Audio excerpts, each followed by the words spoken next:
আমরা যেখানে দাঁড়িয়ে আছি অরবিন্দ ভবনের সামনে একদম তার বারান্দায়, যেখানে যাদবপুর বিশ্ববিদ্যালয়ের অধ্যাপক, প্রাক্তন অধ্যাপক তারা এসে জড়ো হয়েছেন প্রতিবাদ জানাতে। তুমি সে ছবি সরাসরি দেখতে পাচ্ছ যে যাদবপুর বিশ্ববিদ্যালয়ের অধ্যাপকরা প্রতিবাদ জানাতে আজকে উপস্থিত হয়েছেন যে বিশ্ববিদ্যালয়ের এইভাবে যেভাবে ভাঙচুর হয়েছে, অগ্নিসংযোগ হয়েছে, বহিরাগতদের তাণ্ডব চলেছে, এমনকি এখানকার প্রতীক ভাঙা হয়েছে, তারই প্রতিবাদে আজকে সামিল হয়েছেন অধ্যাপকরা।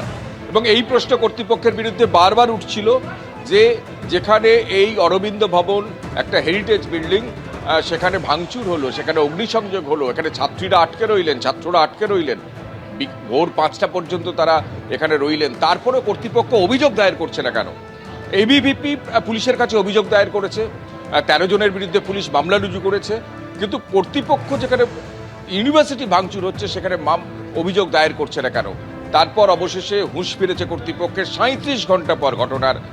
যাদবপুর বিশ্ববিদ্যালয়ের উপাচার্য দুপাতার একটা অভিযোগ যাদবপুর থানার ওসিকে পাঠিয়েছেন এবং সেই অভিযোগে তিনি একাধিক বিষয় উল্লেখ করেছেন, যদিও কারোর নাম করেননি। অজ্ঞাত পরিচয় ব্যক্তির বিরুদ্ধে অগ্নিসংযোগ, তারপরে ভাঙচুর, ভয় প্রদর্শন, একাধিক অভিযোগ তিনি করেছেন। এবং তাৎপর্যপূর্ণভাবে এটাও লেখা হয়েছে যে এই যে জায়গা অরবিন্দ ভবন, তার সামনের যে গেট, 1 নম্বর গেট, সেখানকার সিসিটিভি ক্যামেরার যে ক্যামেরা সেটা ভাঙচুর করা হয়েছে। এটাও লেখা হয়েছে যাদবপুরের মেন হস্টেল, যেটা একদম থানার লাগোয়া, সেই মেন হস্টেল ভাঙচুরের চেষ্টা করা হয়েছে। এখন পুলিশ কি করে সেটা এখন দেখার, কিন্তু কর্তৃপক্ষ দেরিতে হলেও বিলম্বে হলেও অবশেষে অভিযোগ দায়ের করেছেন। এখানে আমি ছবিটা একটু দেখাতে বলবো। অধ্যাপকরা যাদবপুর বিশ্ববিদ্যালয়ে তারা জড়ো হয়েছেন।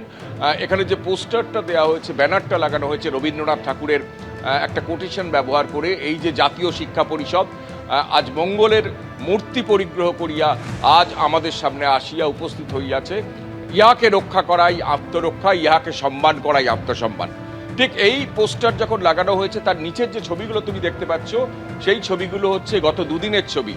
অর্থাৎ এমব্লেম ভাঙা হচ্ছে, নন্দলাল বসুর নকশা করা এমব্লেম, যেভাবে তার উপর পা তুলে দাঁড়িয়ে আন্দোলনকারীরা ওখানে আন্দোলন করছেন, হুঙ্কার ছাড়ছেন, এবং তার জেরে সেটা মাটিতে পড়েছে।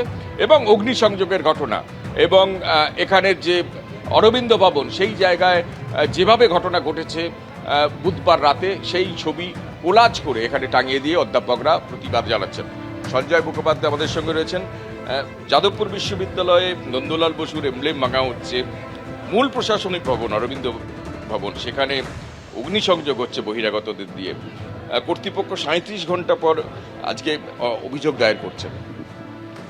দেখুন, কর্তৃপক্ষের কথা বলতে পারবো না, কিন্তু আমরা যারা 70 দশক থেকে এই বিশ্ববিদ্যালয়ে আছি, তাদের মনে হচ্ছে যে উচ্চশিক্ষার আর কোনো প্রয়োজন নেই। সত্যি ভারতবর্ষে প্রয়োজন নেই। যে আপনি নন্দলাল বসুর কথা বললেন, আজকে নন্দলাল বসুর চিত্রিত এমব্লেম ভেঙেছে, পরশুদিন নন্দলাল বসুর চিত্রিত সংবিধান নষ্ট হয়ে যাবে, তো আমরা দেখতেই পাচ্ছি। আমার খালি মনে হয় যে জীবনানন্দ দাশের কথা, যে মানুষের থেকে, কৃষকের থেকে আজ জীবাণুর থেকে আজ কৃষক মানুষ জেগেছে কি হেতুহীন সম্প্রসারণে। এই যে আমরা অ্যামিবা থেকে মানুষ হলাম কেন? কিন্তু লিবিয়ার মহৎ জঙ্গলের মতো। এবং এখানে অশোক স্তম্ভ বা রবীন্দ্রনাথ, এই প্রতিষ্ঠানের প্রথম অধ্যক্ষ রবীন্দ্রনাথ ঠাকুর, তাকে যদি পদাঘাতে লুণ্ঠিত করা যায়, তাহলে যে কোনো অপরাধেরই মার্জনা হয়। যেটা সরকার বা কর্তৃপক্ষের জাতীয় শোক পালন করা উচিত, তার বদলে তারা এফআইআর করছেন। তাতেই বোঝা যায় যে what man has made of man. এই ওয়ার্ডসওয়ার্থ বৃথাই আক্ষেপ করেছেন। আমার ইংরেজি উদ্ধৃতি দিয়ে লাভ হবে না, এতে শুধু প্রমাণিত হবে আমি কিছু মাইনে পেয়ে অধ্যাপনা করতাম। কিন্তু যে অপরাধ মানবতার বিরুদ্ধে হয়েছে, সে অপরাধের কোনো ক্ষমা নেই। না, প্রথম কথা হচ্ছে যে একটা দীর্ঘ সময় আমি এখানে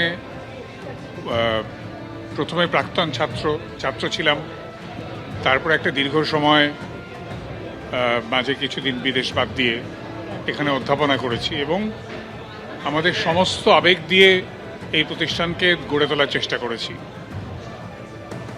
তাকে এইভাবে আক্রমণ করা, আক্রমণই বলবো, এটা কোনো আন্দোলন নয়।